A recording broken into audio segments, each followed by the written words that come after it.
Hello and welcome to today's Tutor Tip Tuesday with me, Matt. Today I'm going to be showing you how to play a 12-bar blues. Now 12-bar blues is really simple. It is just 3 chords played throughout the entire song. And it is usually what we call a 1-4-5 progression. And all that means is, let's take a scale like this for example. That was just a C major scale, C, D, E, F, G, A, B and C. And a 1-4-5 just refers to what notes I just played there. First note being C, the 4th note was an F, and the 5th note was a G. And all we do is we play chords for those notes. So I'm just going to be doing power chords. So that would be starting on C, which is our first chord. I'm playing the 3rd fret of the A string, and I'm playing the 5th fret of the D string, and that gives us our C power chord. Our next chord is going to be F, which is exactly the same thing, but we're going to move our fingers down by 1 string. So that is 3rd fret on the D string, and then 5th fret on the G.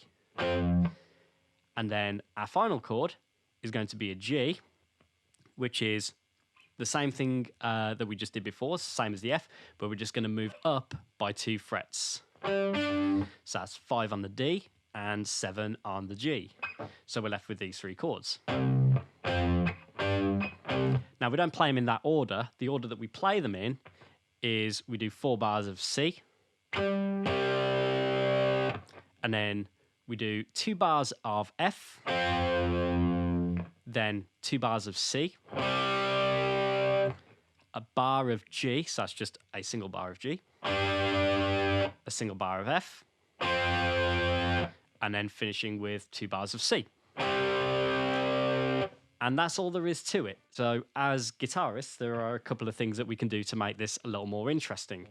So I'm going to play this with 8th notes, so that's 2 notes for every beat. Like that. So 1 and 2 and 3 and 4 and 1 and 2 and 3 and 4 and I'm going to play the entire progression like that.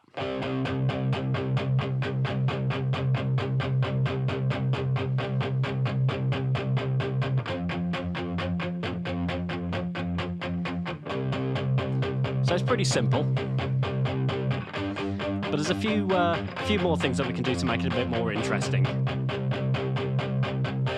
The next thing that we can do to make this a bit more interesting for us is we can move this 2nd note that we're playing here. So what we do is we do something more like this.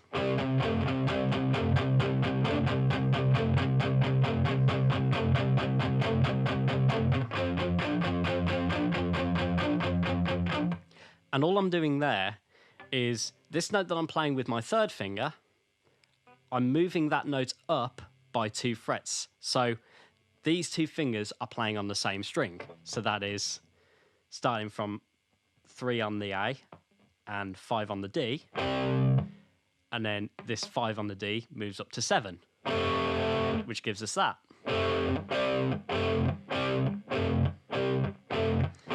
And we just go back and forth between those 2 notes. And I'm going to do that with every chord. So that would be 1, 2, 3, 4.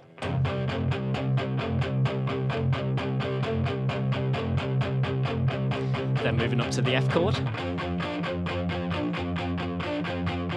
Back to the C chord. Up to G.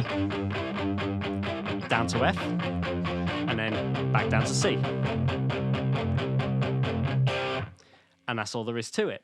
So if you're struggling to play these wider chords, which I've just demonstrated here, where I'm stretching from 3 to 7, one thing that you can do to make this a bit easier is you can just move these chords elsewhere on the neck. So instead of playing the C down here, I can also play my C further up the neck, starting on the E string. So that's the 8th fret of the E string and the 10th fret of the A string. And I can just do the same pattern just here. So play my C there, F here, and my G here. So So thank you for watching. I hope you picked up something useful from this, and we look forward to seeing all of your submissions for the next Digital Jam. See ya.